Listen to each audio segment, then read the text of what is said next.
Look, you might not believe me and Bim Bandy, okay? But take it from the guy who never dies. After a thorough investigation, there is no list. What the heck? You told us for years there was a list. Well, I checked, and as usual, I even checked it twice. No list.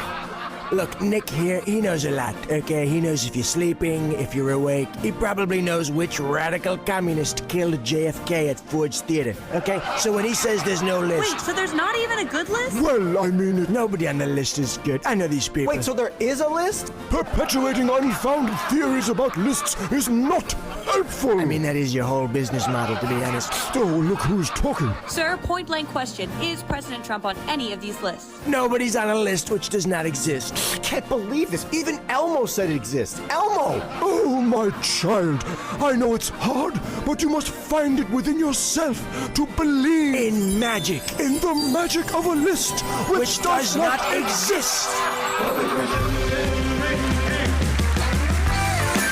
Somewhere in the bowels of the city that never sleeps Kevin McCullough, radio host with Salem Media. is a man also not sleeping. Syndicated radio talk show host Kevin McCullough. And that guy would like a word with you. Many of you know him as Nostradamus. Of course that Kevin show is going to be great. The only thing that could be greater, of course, would be that Donald show. We don't have that, so we have that Kevin show. Featuring the music of Dick Tunney and the Dream in Color Orchestra. Straight ahead, Simon Hankinson explaining Mom Donnie for pickpocket in chief. Admiral Peter Brown protecting the Western Hemisphere. Patrice Onwuka, Independent Women's Forum, breaking down the big bad tariffs. Sketch comedy from Puppet Regime, Al Berry and the Babylon Bee. And their first time ever debuting, Stars Go Dim in the Spotlight. And now from Times Square, where the only thing colder than Chris Martin's stare was that Kiss Cam couple's chemistry. Here's the cover.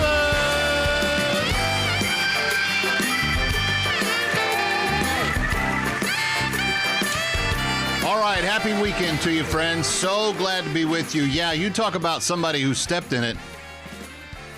I don't get, okay, so I didn't know who the guy was, and evidently, I guess Astronomer is a fairly well-known website. I've never looked up anything on Astronomer. I wouldn't have known. But the CEO doodling with the HR head. Is that advisable? Is that wise? I'm not sure that it is. Is that something you would tell the young people to do these days? I don't think so. I think you should probably stay away from such things. And yeah, I know they were at the Coldplay concert, and I know how thrillingly emotional Coldplay can be. But come on, don't be an idiot. And worse than that, I mean, better than that, just love your wife. She's the one that has put up with your junk for all these years, and she raised your kids and everything else. It just don't diddle. I'm going to start a new club, the Don't Diddle Club.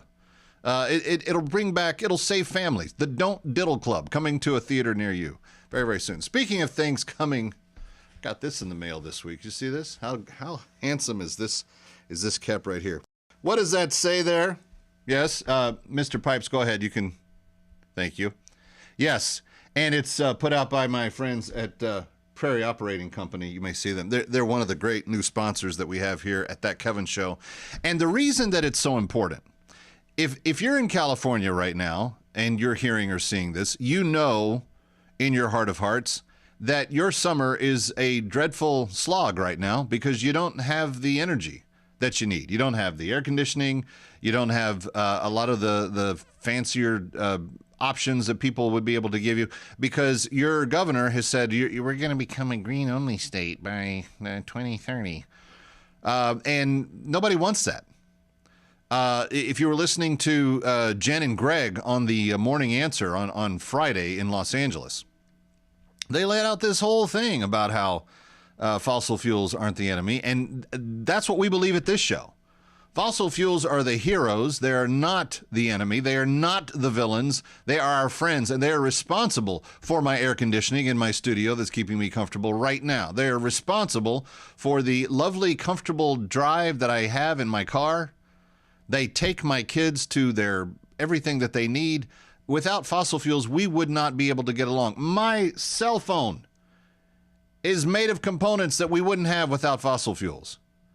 And yet, and now Maryland is trying to follow in California's footsteps and force an all-green grid by some crazy date like 2040. And they don't have the infrastructure for it. Nobody does. And wait until AI comes online, friends. Did you know, I just read this week. China is building and launching a new coal plant at the rate of 1 new coal plant per week between now and the end of 2026.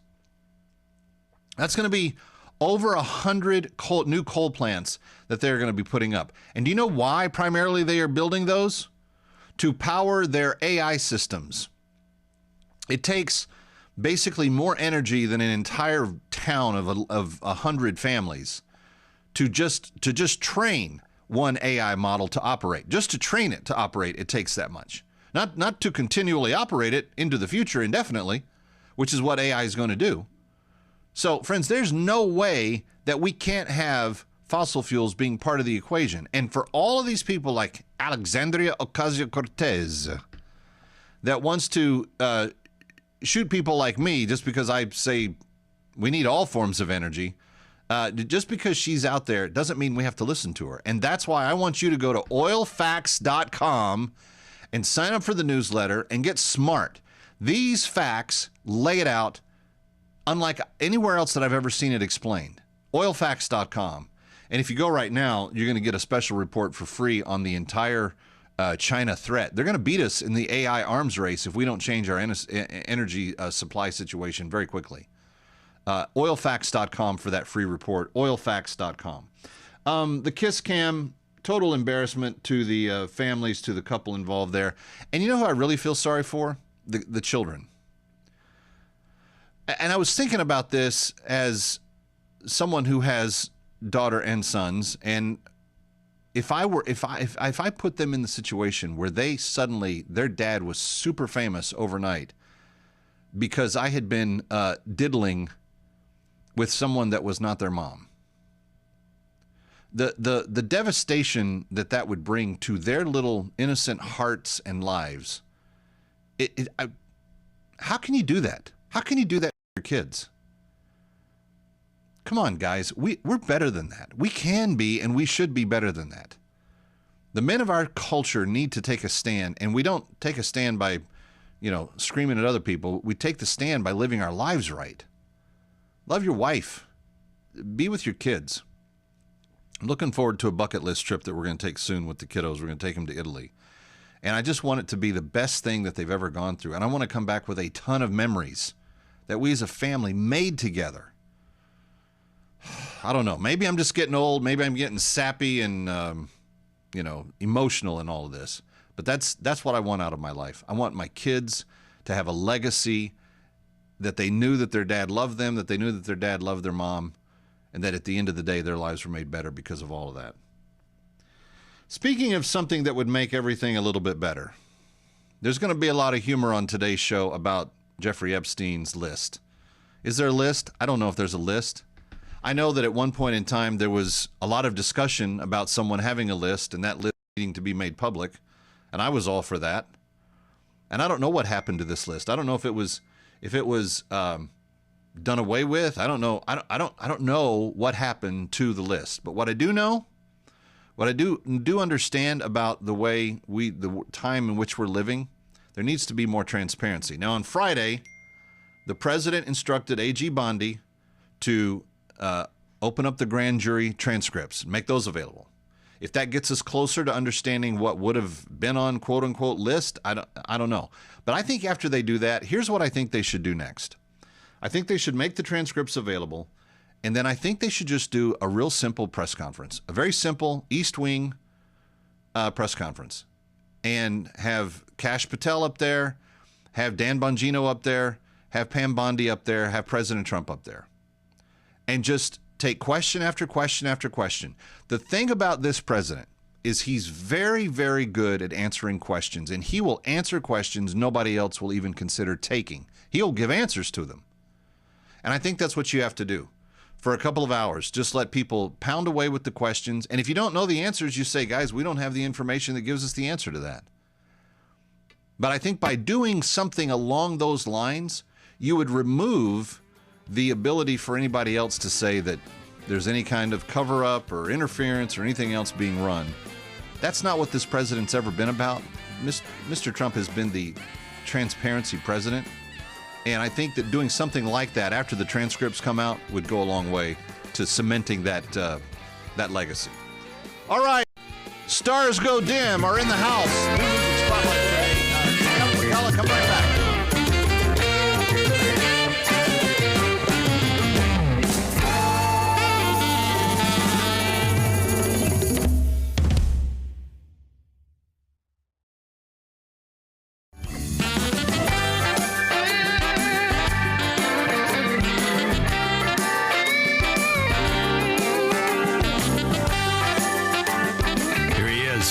From New York, that Kevin McCullough.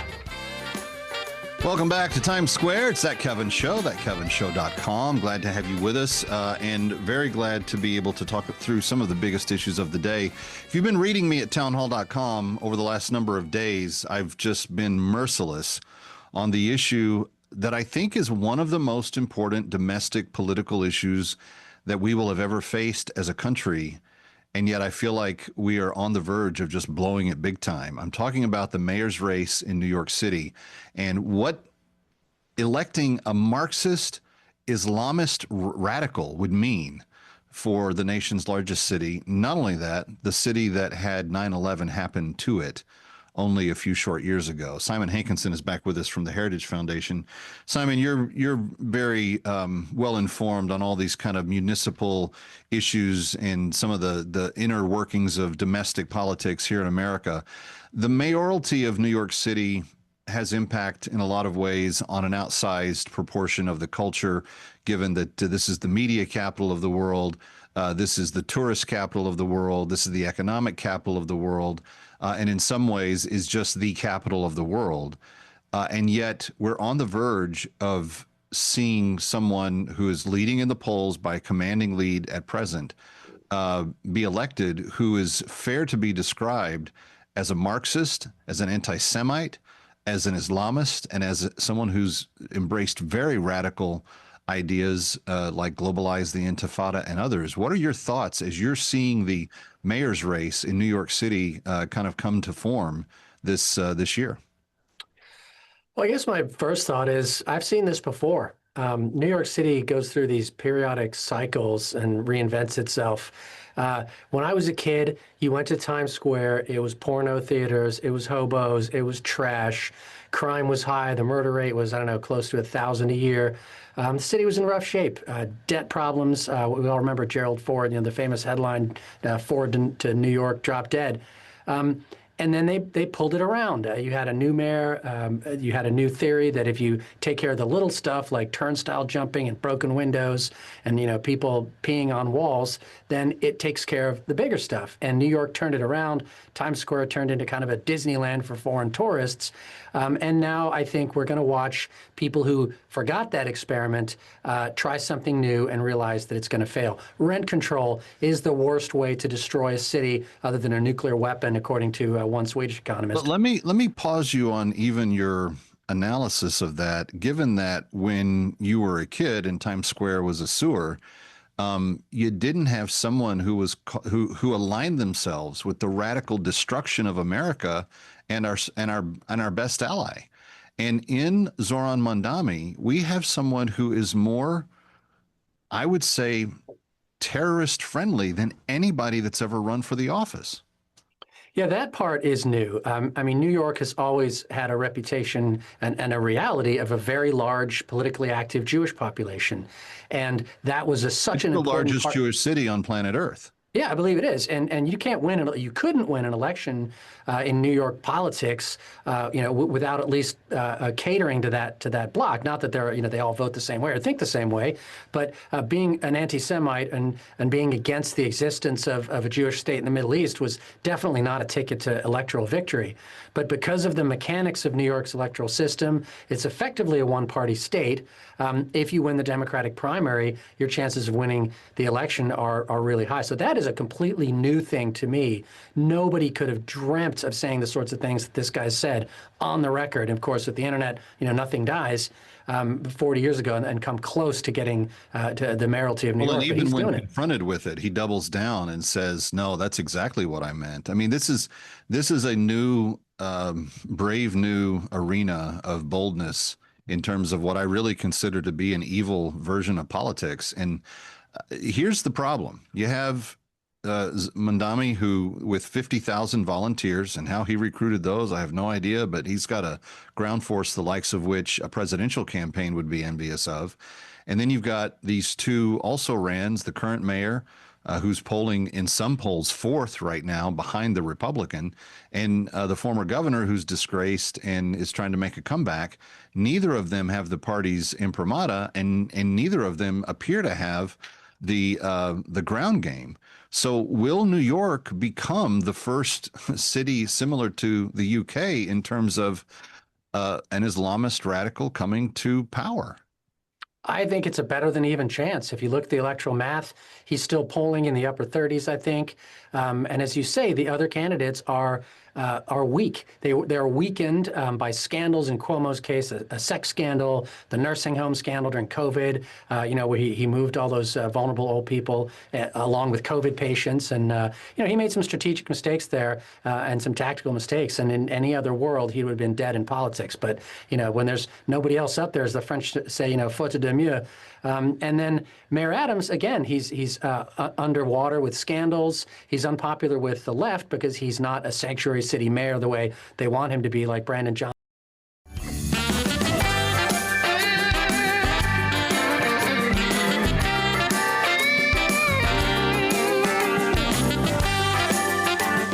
Here he is from New York, that Kevin McCullough. Welcome back. It's That Kevin Show, thatkevinshow.com for everything, including social media, thatkevinshow@gmail.com to email me. Simon Hankinson is my guest, and we're talking about some of the biggest issues that we're facing. Simon, you've done a lot on the gangs and the ICE raids and the things that have been happening, not so much here near the New York area, but certainly in California and in Texas and a handful of other places. The courts have tried to stop the administration from enforcing immigration law. It looks like, at least for the time being, the Trump administration is going to be successful in pressing that point. But you still have mayors that aren't cooperating. And in fact, I think people like Karen Bass are actually inciting some of the violence that's being measured out against the ICE raids and the people that are performing them. Where do we stand at the current moment?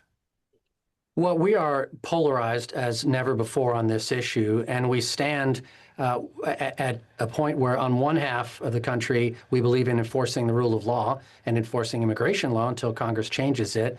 And then you have, I don't know what the percentage is, but certainly a high percentage in cities like LA, New York, San Francisco, Chicago, that not coincidentally have large populations of illegal immigrants and are all exclusively, as I understand it, run by Democratic councils or mayors. Who do not believe that federal law should be enforced. And so they're coming up with every excuse they can to throw at the wall. They say, well, there's not due process. Yes, there has been due process, especially when you're arresting someone who has a valid removal order. Then they'll say, well, it's cruel and unusual, ripping families apart. Well, unfortunately, sometimes law enforcement requires you to separate, parents from children or parent from parent. It depends on the circumstances of each case. And then they'll say, well, it's illegal. They file class action lawsuits, and you see at the lower level, at least, quite a few judges willing to go along with that. So it's a bit of a mess, but I think it is a fundamental fight that we have to win to convince people that when you pass a law, you have to enforce that law, or else you go down that perilous route. And I've been to those countries. I've been to 80 countries and lived in 8 where the rule of law is not enforced, and believe me, they're not nice places to live always. No, I can totally believe that. I've been to a few of them myself. Here's the interesting thing about this. At the lower level, the courts do seem to gang up on the administration, but Trump seems to be consistently winning at the appellate and Supreme Court level. And I'm wondering how long does this continue to go on until the absolute word is handed down that the president can, in fact, enforce our borders and protect our people?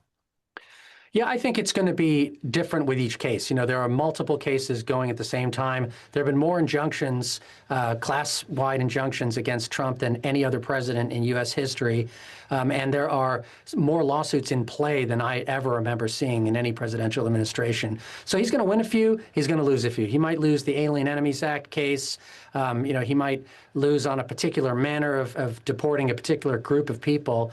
But he has to win on for example, the universal injunctions by lower-level judges, where the Supreme Court made a clear ruling.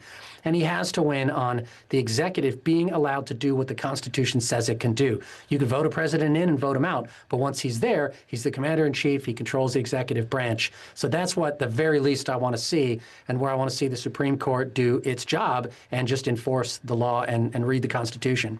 Well, and to be specific, they've been very consistent with in enforcing executive power. And I think even on the Alien Enemies Act, I think that they haven't decided on the merits, the big merits of the case. And I think that if and when a case comes to that, I think that they will do what the court has done 7 other times and affirm it. Well, people often talk about, well, this is a strict construction court, or they're reading the no. All they're supposed to do is read the Constitution, read the law, and determine what it clearly says, interpreted the way it was written at the time. If the meaning of the words has changed over time, and then it's up to Congress to change that law. And what we've seen, I think, with Justice Jackson in particular, but the other 2 more liberal justices, is an insertion of sort of what they want the law to say rather than what it actually says. The law doesn't always say what we want it to, but if you're in law enforcement or in government and it's your responsibility to carry it out, you have to just follow that law. Yeah.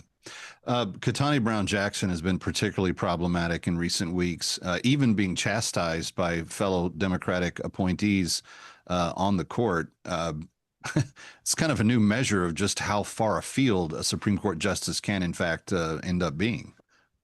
Yeah, I mean, I've not been able to read all the decisions. I only read summaries. I did read the whole of the Students for Fair Admission case. And, she is a smart person. She can make reasoned arguments, but there are times when she falls back on a sort of, well, it's not fair, and this just shouldn't be. That is not her job. That's not the law. That's not the law. That's politics. Deciding what's fair and what's unfair, what should be done and shouldn't be done. Do we enforce immigration law this way or that way? That is a political call and is not the job of the judiciary.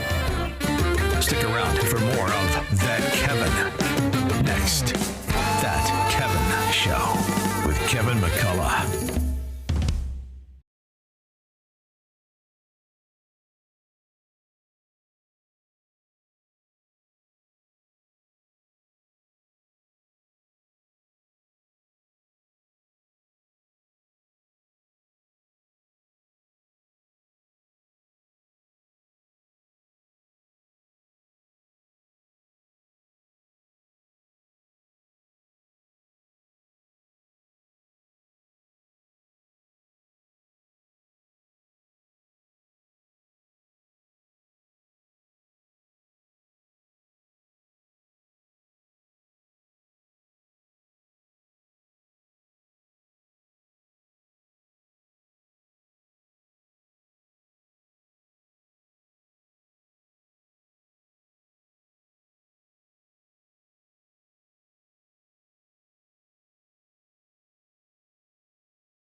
Welcome back to Times Square. Kevin McCullough, hoping your weekend is off and running on a great start, and we just want you to have a great time. That's why we try to mix the fun and the entertainment and other things with this particular show, because look, the week's been hard. You've been plowing through a ton of news, some of it not very good, some of it seeming to just go in cycles over and over again. And so, yeah, we do address serious issues, but we do try to have a little giggle and a little song in your heart all before we're done every weekend.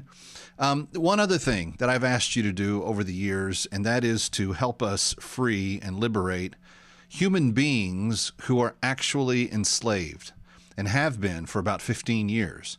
A lot of people don't know this. I just looked this up. Listen to this. 50 million people are still trapped in slavery, modern slavery worldwide. 50 million. Did you know that? Do you know how many millions of people were trapped in slavery at the height of Europe and America's slave habits? It wasn't 50 million. So we have more people enslaved right now on planet Earth than ever before. And the people that we're liberating, the women in northern Sudan who were taken captive by Arab Islamists who do not think of them as people. They think of them as property. They mistreat them. I could go into at length to tell you that the abuse that these women have taken over the last 15, 20 years is just, it's obscene. It's inhumane to our fellow human beings. But what I like about what you and I do together each year is that we kind of just set all of the issues aside, and we don't see race, and we don't see color, and we don't see anything except a heart that is not free, a person that is not liberated. And then we go and liberate them. And you and I together over the last more than 10 years, I want to say at least a dozen years, we have now come very close to crossing our 5,000th slave liberated. And when you think about that, friends, over that length of time, that's 5,000 human lives that have received their freedom, their liberation, their ability to pick and choose what they want their life to be, not what somebody says it has to be. Not a slave master who beats them if they speak back to him, not a slave master's son who sneaks in and rapes them in the middle of the night, and they're not allowed to protest. It's not somebody who takes a baby away from them after they've been impregnated by one of these slave masters, and they want to raise the child, but the slave master says it's his. These are all the kinds of abuses that they've experienced in their time in captivity. And you and I and our very important partners at Christian Solidarity International, which we wouldn't be able to do any of this without them, they were the ones that basically brought the world together to end the Sudan Civil War. But when the world leaders left and the two nations were created and there was a peace, they didn't liberate the slaves. And there were about 185,000 at their peak. Now, CSI, over the last number of years, our efforts with them and with other people, the total work has been able to liberate about 150,000, but that leaves somewhere in the 35 to 40,000 range left when you consider children. And in the last 2 years, we've been able for the first time to help slaves bring their children with them in liberation. What do they get? They get a bag of hope. They get a bag of what they need, a year's worth of food. It's more than a bag. Year's worth of food, year's worth of grain to plant a following year's worth of food. They get all the utensils they need to cook, clean, fish, and sometimes even hunt with. They have things to protect them from the elements, tarps and blankets and things that will keep them warm in the cold. And then they have things like water filters and different feminine hygiene products that they may need, etc. This is all included in what's called the Bag of Hope. And when you give, you help make that happen. Take a listen to this. My name is Nanya Newt. I was about 15 years old when I was captured. My mom had spent the last few days teaching me all about what it meant to be a good wife and a mom, showing me how to cook and sew. She had hoped I would get married in the future. One day I was out collecting firewood, and that was when the Arabs found me and captured me and took me to Sudan without the chance to tell my family goodbye. It took me many days to walk the complete journey. They gave us boiled sorghum as we went, and the men that had been captured with us faced grave dangers. They were considered to be spies, and most of them were killed right in front of us. Upon arrival in the north, I was sold to a master in Miriam village, and then I was sold almost as quickly to another Arab in Magalagate. He made me work for his family, sweeping the compound and washing the dishes. They worked me long and terrible hours, pounding sorghum, fetching water. And then they said, in order to be a good Muslim woman, I would need to be circumcised. I was held down as it happened, and then I was forced to marry. Against my will, they forced me to work, even when I was sick. And if I did anything that made them angry, they would beat me. My master never bought me any clothes, never paid me for any of my work, and barely ever fed me. Then one day, I heard about a CSI retriever, and I ran to find him in the town. As it turned out, they were freeing slaves in my region, and they had not known about me. But I think God allowed me to find them because they brought me home. We walked that same journey back to South Sudan. And today I thank God because I am free. I thank the Arab retriever because he helped. I thank CSI and for those who gave. I cannot thank those of you who gave money to help us become free ever enough in all of my life. But I do hope that my prayer is answered, that we will not stop until they are all free. Women that are in captivity, with some with children, that we could liberate right now. 888-342-1010, 888-342-1010, or just go to bringherhome.org, bringherhome.org. And again, the McCullough family matching every slave that you free this weekend.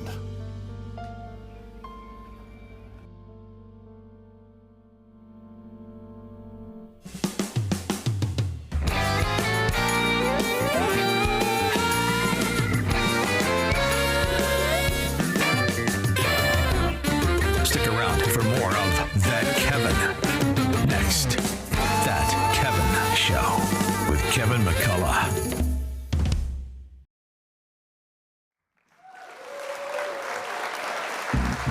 Welcome back to That Kevin Show, and the first time in the New Music Spotlight, a little group made up of the remnants of a former group came back together. They are called Stars Go Dim on That Kevin Show.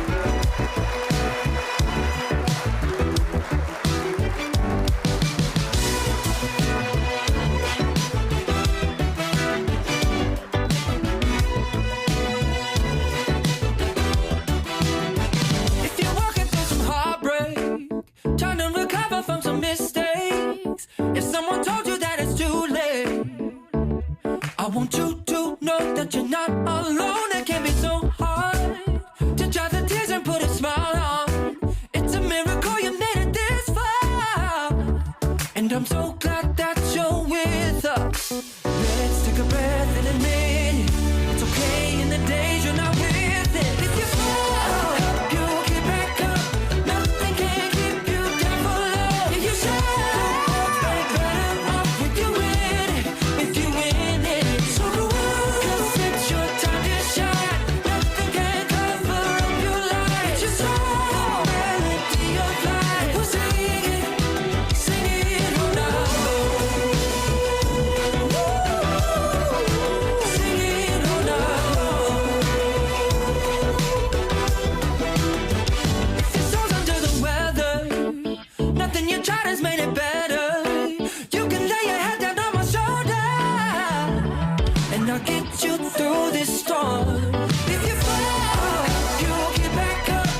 They are called Stars Go Dim.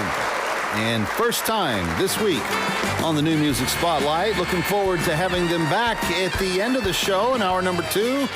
Kevin McCullough, welcome to the weekend. What a great second hour is still ahead. Stay with us.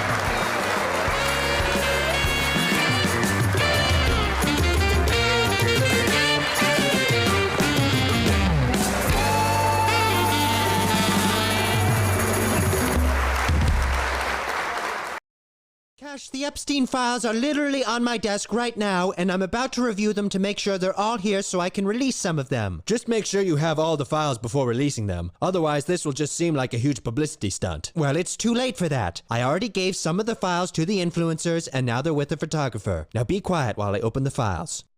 Oh, damn it. Those pigs rickrolled us. What are you talking about? They're basically saying they'll never give up the Epstein files. That means they've probably destroyed them all, and there's no reason to think we'll ever get to release some of them again. We have to get to the bottom of this. We have to know who's tampering with the Epstein files. You're right, Cash. I can go to the FBI office in New York and recover whatever files they have left, and then I can release some of them. That's it, Adam Schiff. Come on, my little pocket piggy. Eat the Epstein files. Not this one. We can send this to Pam. It's just a list of reputable dry cleaners, but I redacted the Chinese ones. Stop what you're doing! Pam, you don't understand. We have to get rid of them for a good reason. If these got out, it would look really bad for us. Shut your mouth and keep eating, my little piggy Adam. He's right though, Pam. If these got out, it would look really bad. Jeff, I thought you died. I did die, but I can manifest in this form because people like my little piggy Adam carry on my legacy. Well, that's why we want to release some of the files, so we can end some of the legacy. You have to let me expose some of the truth, and I demand you put the rest of some of the files on my desk by tomorrow morning. I sympathize with you, Pam, but I can't do that. But I'll tell you what, this is a list of caterers I recommend for private parties. It's not important information, but you can release some of it.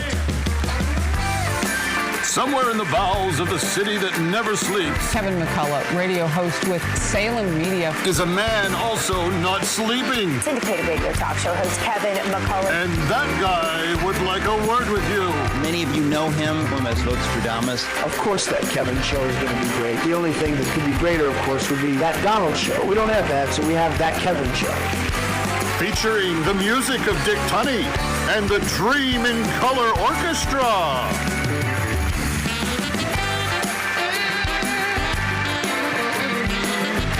Still to come, Admiral Peter Brown and protecting the Western Hemisphere. Patrice Onwuka on Trump's big bad tariffs.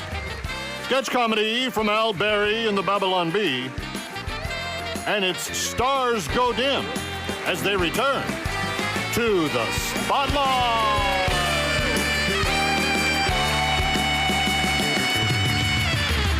And now from Times Square, where even the Chris Martin Coldplay Kiss Cam can't save you from a nationwide facepalm, here's the Kevin!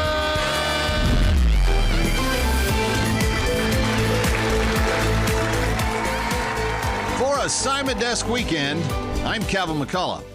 We begin with California, where federal agents raided a Home Depot and didn't find discounted lumber. Instead, they found 11 illegal migrants hiding.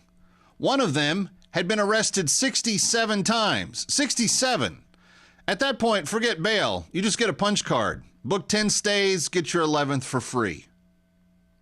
Speaking of bulk deals, one advocacy group CEO just admitted he offered $20 million to hire anti-Trump protesters. That's not democracy. That's protest as a service. Who knew activism came with benefits and even a 401k? Meanwhile, in New York, Elise Stefanik used that now infamous cheating CEO, you know, the one on the kiss cam that Chris Martin called out, to roast Zoran Mandami and Governor Hochul. It's a perfect metaphor for New York politics. Acting loyal in public, busted, cheating in private. Rural NPR stations, meanwhile, are clutching their organic hemp pearls because Congress cut their funding. They say they're determined to survive. I say, maybe get a real sponsor. Starbucks does exist. Sell naming rights. You know, Morning Edition, brought to you by Kombucha King. While we're talking skeletons in closets, President Trump has directed the Attorney General, Pam Bondi, to work on unsealing grand jury transcripts in the Epstein case. That nervous energy you feel, that's not just you. It's every private jet owner in the Hamptons checking to see if their name is on a flight log. Out in Texas, a husband and wife team just found a 1,700-year-old tomb filled with treasure. Now, that's the kind of retirement plan California residents wish they had instead of green energy stock. Speaking of which, California's green energy crusade is reportedly dying on the vine. Turns out solar panels don't keep the lights on if the sun's not playing along. At the grocery store, things aren't looking sunnier. Swapping high fructose corn syrup for cane sugar would now spike food prices across the board. We used to measure treasure in gold bars. Now it's Gushers and Fruit Loops. Over on late night TV, CBS is reportedly canceling The Late Show with Stephen Colbert. Adam Schiff and Elizabeth Warren blame politics. I'd blame the comedy, or lack thereof. And finally, a man refusing to buy his girlfriend kombucha after work has set off a full-blown internet war. Look, if fermented tea is what holds your relationship together, it may be time to switch to coffee, or counseling, or just agree neither of you has to smell that stuff in the fridge anymore. For Assignment Desk Weekend, I'm Kevin McCullough.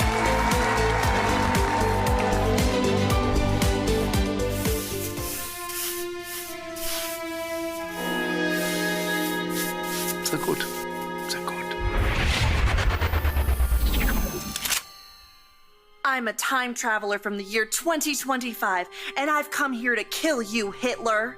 Oh, not again. I'm never gonna have enough time to finish these paintings with all of these time travelers trying to kill me. Well, I'm going to succeed. Before you pull the trigger, can I just ask why? Why do all of you people want to kill me? Isn't it obvious? I'm a progressive, a liberal, a fighter for social justice. And you are a fascist who implemented a reign of terror. And while the effects of your policies devastated the world for decades, soon we will be able to take back the White House, and we will be able to use the government to force people to follow our great ideas. You want to use government power to force your ideas on the populace. Me too! That's fantastic! What? No. Ugh. You and I have nothing in common. What I'm saying is there are people in our time with dangerous ideas, and we need to silence them. Silencing those who disagree with you. I do that too! Oh, wunderbar! Oh, the Nazi movement will not die with me. Don't give me that! I'm enlightened, and you're as bad as... well, as Hitler. Listen, what I'm trying to say is we are very close to implementing a utopia, as long as we can get rid of some certain undesirable people groups. Yes, like the Jews. Yes, like the Jews. Oh. So, in the future, you also do not like the Jews? Well, no. But we don't believe in segregating all the races like you do. I mean, except for, like, graduation ceremonies. And dorms. And hiring practices. Oh, and admissions policies. That sort of thing. I, too, am a fan of the segregation. I'm sorry, I have to ask, is this a real firearm or is this some kind of toy for kids? It's a flare gun. I'm trying not to support America's toxic gun culture. I'm a firm believer in gun control. Gun control! This was one of my ideas, too. Ban them from the undesirables. Yes, look here. Oh, and your shirt. This is an organization founded by Margaret Sanger. Yes? Wait, you know about Margaret Sanger? Jawohl, of course. Oh, she's such a lovely person. No. She's a fighter for reproductive rights, for women's empowerment, and the eradication of undesirable populations by means of eugenics. Brilliant lady, very inspiring. I must use some of her ideas in our socialized healthcare system. Socialized healthcare? That's not your thing. That's our thing. No, it's very much my thing. Did you know that Nazi means National Socialist German Workers' Party? Nazi is just more catchy. Nazi, Nazi, Nazi, Nazi, Nazi. Just rolls off the tongue. No. This can't be true. This has to be some sort of mistake. We are nothing alike. You're Adolf Hitler, evil right-wing fascist dictator, and I'm a feminist restorative justice advocate. And a vegetarian. You're a vegetarian? Me too! Okay, I am so confused right now. I came here with a clear goal in mind to kill the most evil man who I've ever lived. Besides Ronald Reagan. But now that I'm meeting you in person, you're not at all what I thought you were. And your painting is actually really good. What do you call it? I call it Ein Reich ohne Juden. Wow. I don't know what that means, but it sounds beautiful. It does, doesn't it?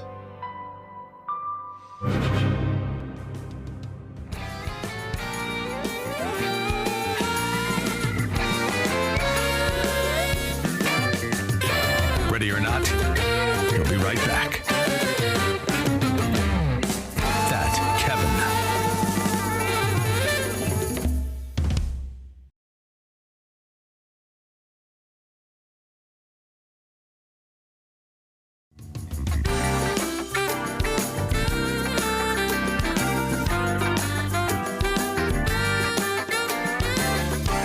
Now, back to That Kevin Show with Kevin McCullough. Welcome back to That Kevin Show, thatkevinshow.com for everything related to the show, including the social media, the email address, thatkevinshow@gmail.com, and the podcasts and the TV shows and everything. It's all there. You know that I like to talk about America First all the time, but America First Policy Institute continues to do great work across a broad spectrum of areas of interest that the American people care about. And their newest teammate is former Rear Admiral Peter Brown, who had a couple of special assignments in his last couple of posts for Trump 1.0, but he is now the retired Rear Admiral that joins as Senior Fellow of Security for AFPI. And we're very honored to have him here for the first time at That Kevin Show. Admiral, it's good to see you. Well, thank you, Kevin, and thank you for supporting the principles of America First Policy Institute. We do really advocate for America First, both domestic and foreign policy. And my role now, joining the Western Hemisphere Initiative for Western Hemisphere Security and Maritime Affairs, is to look at an area that even Secretary Rubio said has been too long neglected by previous administrations. And it's very rare that something happening in the Western Hemisphere is national newsworthy. But people need to pay attention to it because it is our neighborhood.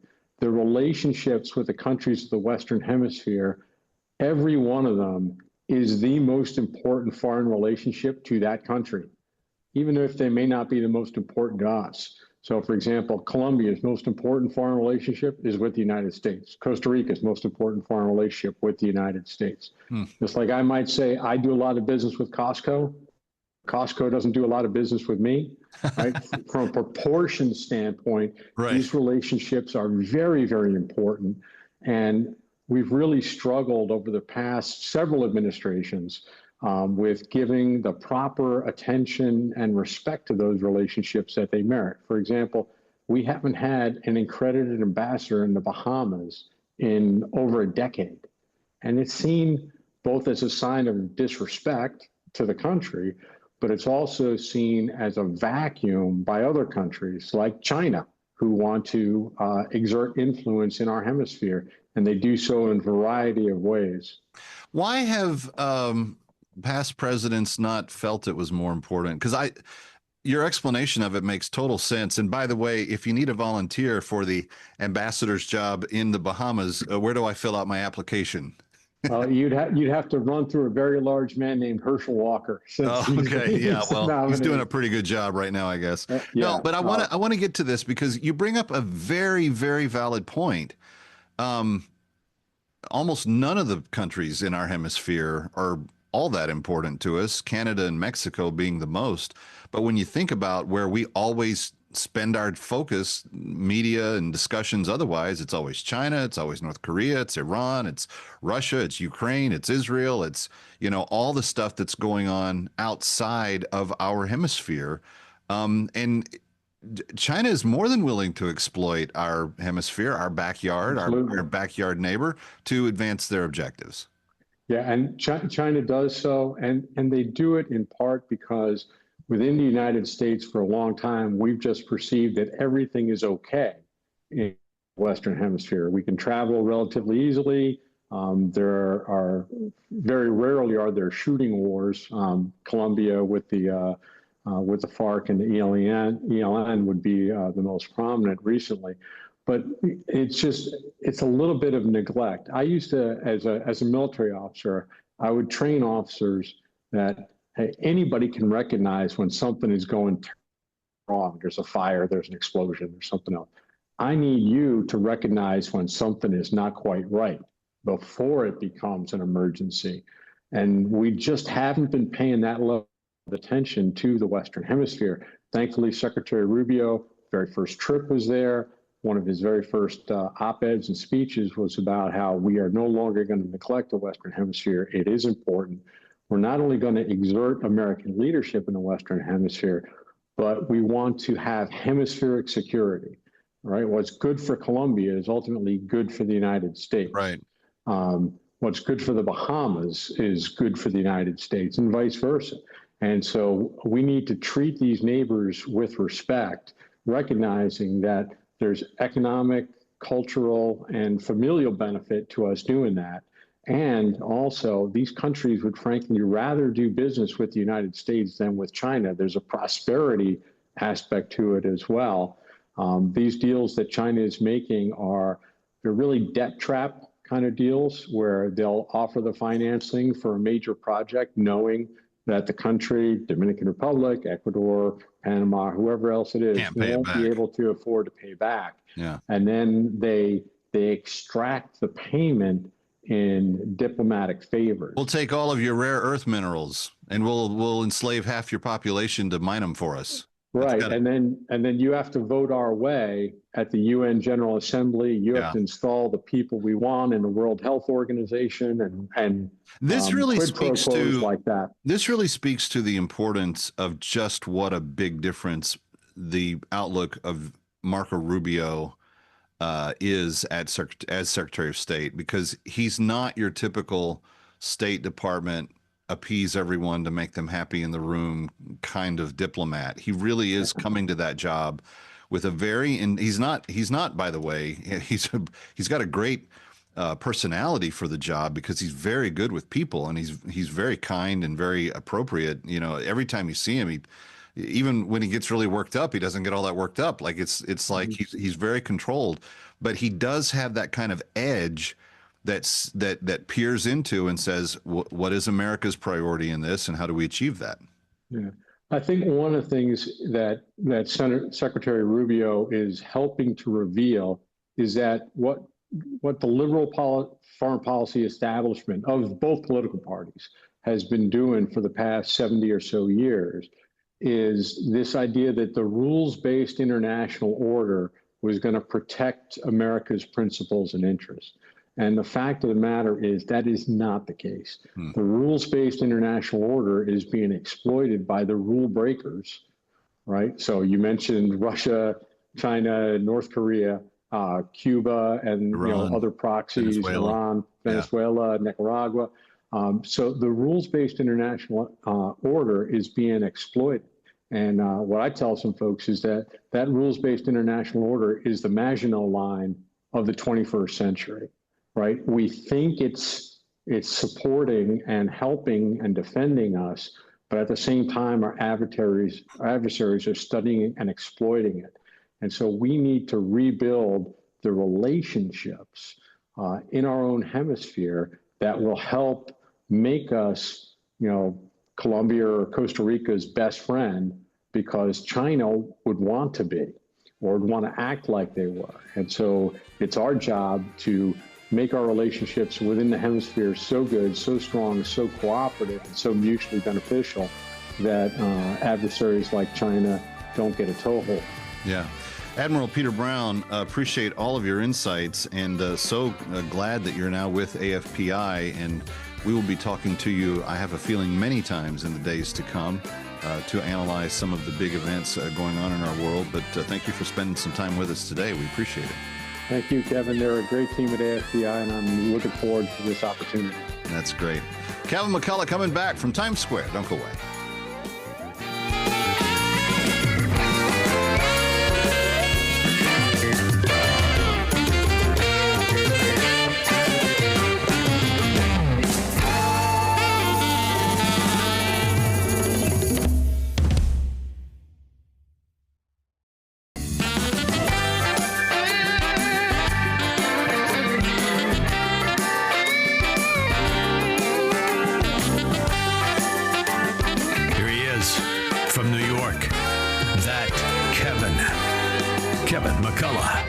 Kevin McCullough, That Kevin Show, thatkevinshow.com for everything related. Patrice Onwuka is back with us from the Independent Women's Forum. And Patrice, recently there have been some revelations, if we can say that, about Trump's big bad tariffs. We've had the big beautiful bill, the big bad tariffs that were supposed to destroy, what was it? The people shopping at Walmart weren't going to be able to afford anything anymore because Chinese crap was going to be 400 times more expensive or something along those lines. Now that we have a little bit of a track record, 6 months or so, what are the tariffs doing? Well, not surprisingly, the tariffs are actually raising money to the tune of over $100 billion and counting. It's probably into the 200 billions at this point. But also, the tariffs are not drastically raising prices across the board as they had been expected and predicted. And Kevin, I actually think this may be a rewriting of some economic theory, which generally has always been appreciated or suggested that tariffs are a tax on consumers. They suddenly get passed right along to a consumer. But we haven't seen that. And so the Council of Economic Advisors this week released new data looking at one of the more core measures of the inflation rate, not the headline that we read every month, but a much more underlying one. And they have found that where there is inflation, it is not in the imported goods. Well, you would expect that that's where it would be, right? Because we're paying because of the tariffs, many of which have not been instituted quite yet as the negotiations have gone on. But there's been an expectation that people are paying more because in anticipation of these tariffs being implemented. But we're not seeing that showing up in some of this economic data. And then you and I know what we feel at the grocery store. And generally, we've started to see prices come down. At the gas pump, we've been seeing prices come down. And so folks say, well, it's not happened yet being the operative word. It's been a few months since April, the Liberation Day announcements of the tariffs, and we continue to see the tariffs negotiations go on. But it may be possible that if there are price increases, they are not being passed down to the consumer at the tail end of the retail chain. And really, some of those tariffs are being eaten by the countries that are sending, by the suppliers, or eaten up along the way. So that's actually good news for you and I as consumers, that we're not feeling the pinch. And I guess the long run impact is this is part of President Trump's, one of the legs of his economic agenda: tariffs, tax cuts, and deregulation. If tariffs is raising money, hopefully that can go toward cutting the debt or paying down some of the other expenses like the tax cuts. Well, we need to definitively pay down that debt. But here's what I want to get to that I and maybe I've made this point with you in past conversations, I'm not sure. But tariffs were not just used as a tool of affecting price, right? Tariffs are a negotiation technique for more than one thing to happen. Number one, for the nation that's instituting them to come up with some sort of reciprocity for American goods to make it easier for us to access their markets and have more profit from what we sell in their markets. So that's kind of like the top rung kind of impact of what tariffs accomplish. But if that's not what it accomplishes, it doesn't necessarily mean that the consumer has to pay more or be stuck with cheap stuff from coming overseas. Because if you actually think about it, tariffs open up a window for American producers to come back into our market, make product that is competitive or better than what the foreign product is that it's competing against, and actually give it a fair playing field. I've heard from so many small companies, small operators in America that are thankful for someone telling China, you're not just going to get to sell your cheap stuff for free anymore, because now my handmade stuff, my locally sourced product, the stuff that I'm making, my widgets, my gadgets, they're going to see the light of day on store shelves. That has a whole different economic benefit to our economy, from job production to any number of reciprocal industries that are attached to that creation of that factory or that job. And at the end of the day, tariffs, there's about 5 different ways that we win directly when they are implemented properly. And I kind of think that's what we're experiencing here. Am I wrong? You're not, because I think there are other ways as well. Tariffs there are a lot of non-tariff barriers that make it difficult for American companies to operate overseas. And so in China, for example, there's around intellectual property. There are ways that you could, as part of the negotiations right now, the Trump administration is saying we're going to take some control over how you've stolen our intellectual property, copyrighted those things, overtaken the copyrights, or other barriers that a lot of countries put up, quotas on how many products can be brought into this country, really high unnecessary regulations on the goods that American companies produce that make it really difficult to compete in a global market. So there's that. Stick around for more of That Kevin. Next, That Kevin Show with Kevin McCullough.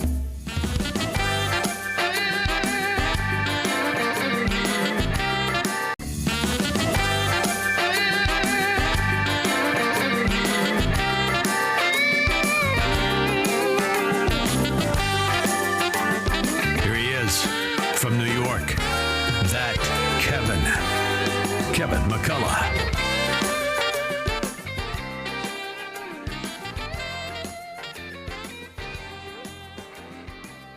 All right, friends, welcome back.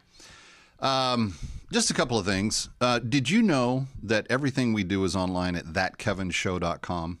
And it's through our friends at Salem Media Group. It's been improved and significantly will be doing a lot more than it has been doing. But all of my radio, all of my different areas of interest, you know that I do one broadcast a week that's just focused on entertainment and tourism in New York. I do another one that does travel across the country and around the globe. And then everything else we do is news of the day, kind of top stories of the day, and what we think about it and how it impacts us and so forth. And then, of course, all of our That Kevin Show TV shows are there. And we would love for you to interact with us there. And the reason that I'm pointing you there is because there is also a place where you can subscribe to my new travel publication called That Passport Life. And That Passport Life is custom content about the greatest places to travel to and about and to see. It's loaded with visuals. We think you're really going to love it. And I've got some great contributors that are on the staff that are helping us put it together.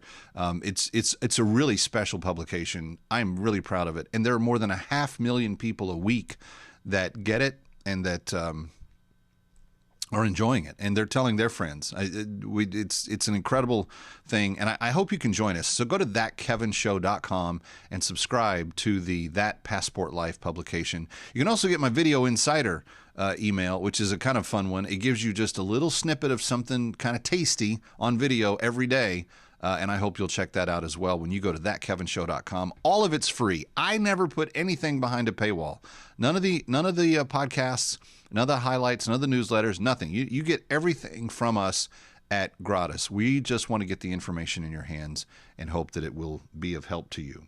Now, I want to say thank you to those of you that have been joining us on the journey for helping us liberate slaves this year.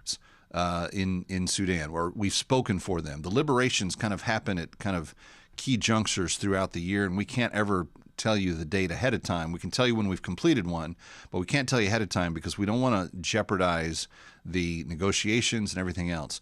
But Northern Sudan has 185,000 women and children in captivity at the peak of the Sudan Civil War.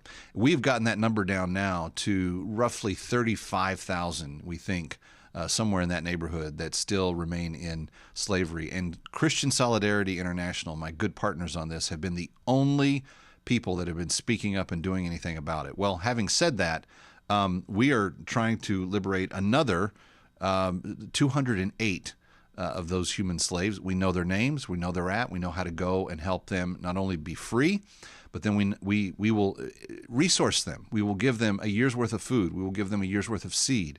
We will give them an additional set of utensils to cook and clean and fish with. There's for the women, there are feminine products that we make available. There are things that they need to just get by in life, like tarps and blankets. But then there's also a little she-goat that they get that will help them not only make cheese and milk and stuff like that, but then they can breed and sell the kidlings to other people and have like a little job, a little source of income for their family. So we hope that you will help us accomplish all of that. 888-342-1010 is the number, 888-342-1010. If you call, it costs $250 to help one woman. There are 208 on our list, but now that number's down to 177 because of the 31 that have been spoken for. Over the years, we've liberated almost 5,000 of these women, and now even some of their children have been freed as well. So will you help us? 888-342-1010. Listen to how it impacts their life.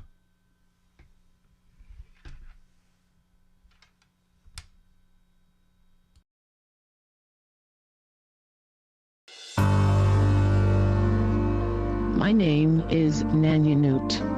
I was about 15 years old when I was captured. My mom had spent the last few days teaching me all about what it meant to be a good wife and a mom, showing me how to cook and sew. She had hoped I would get married in the future. One day I was out collecting firewood, and that was when the Arabs found me and captured me and took me to Sudan without the chance to tell my family goodbye. It took me many days to walk the complete journey. They gave us boiled sorghum as we went, and the men that had been captured with us faced grave dangers. They were considered to be spies, and most of them were killed right in front of us. Upon arrival in the north, I was sold to a master in Miriam village, and then I was sold almost as quickly to another Arab in Magalagate. He made me work for his family, sweeping the compound and washing the dishes. They worked me long and terrible hours, pounding sorghum, fetching water. And then they said in order to be a good Muslim woman, I would need to be circumcised. I was held down as it happened, and then I was forced to marry. Against my will, they forced me to work even when I was sick. And if I did anything that made them angry, they would beat me. My master never bought me any clothes, never paid me for any of my work, and barely ever fed me. Then one day, I heard about a CSI retriever, and I ran to find him in the town. As it turned out, they were freeing slaves in my region, and they had not known about me. But I think God allowed me to find them because they brought me home. We walked that same journey back to South Sudan. And today I thank God because I am free. I thank the Arab retriever because he helped. I thank CSI and for those who gave. I cannot thank those of you who gave money to help us become free ever enough in all of my life. But I do hope that my prayer is answered, that we will not stop until they are all free.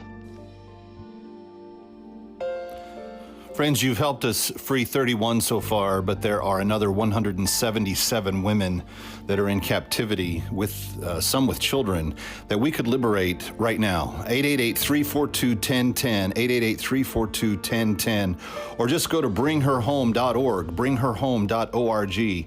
And again, the McCullough family matching every slave that you free this weekend.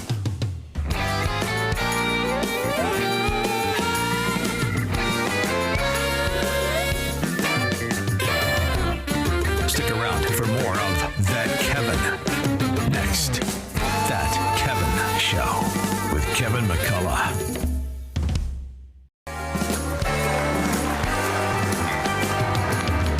Serving it up with a no-drink minimum.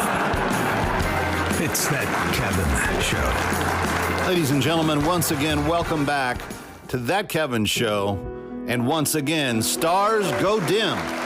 Are we so busy that we can't see the wonders in all of the beauty hidden in everything? Missing the way God is working and thinking we're in a wasteland when we've been standing in fields of green. Oh,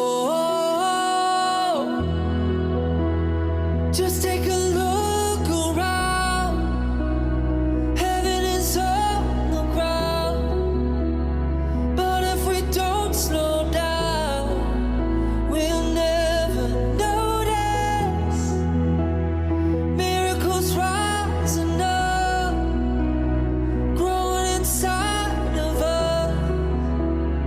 Maybe it's time to stop and smell the roses.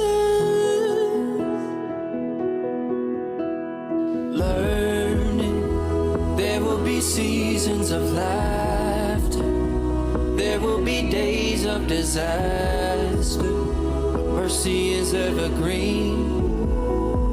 That's reason enough to say, just take a look around. Heaven is on the ground.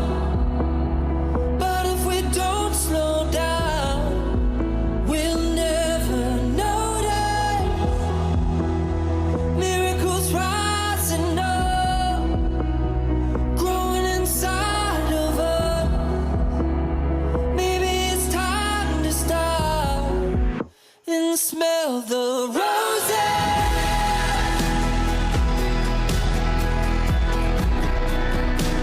Smell the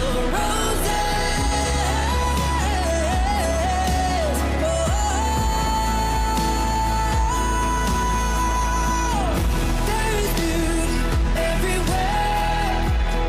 There is kindness everywhere. Something good is everywhere. Everywhere. Everywhere. There is hope, it's everywhere. There is love, it's everywhere. God is moving everywhere. Everywhere. Everywhere. Just take a look around. Heaven is on the ground. But if we don't slow down, we'll never notice miracles rising up, growing inside of us.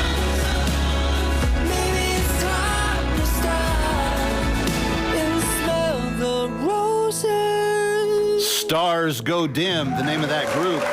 And I have a feeling you're going to hear a lot more from their album called Roses in the weeks and months and years to come. Kevin McCullough wishing you a great weekend here on That Kevin Show.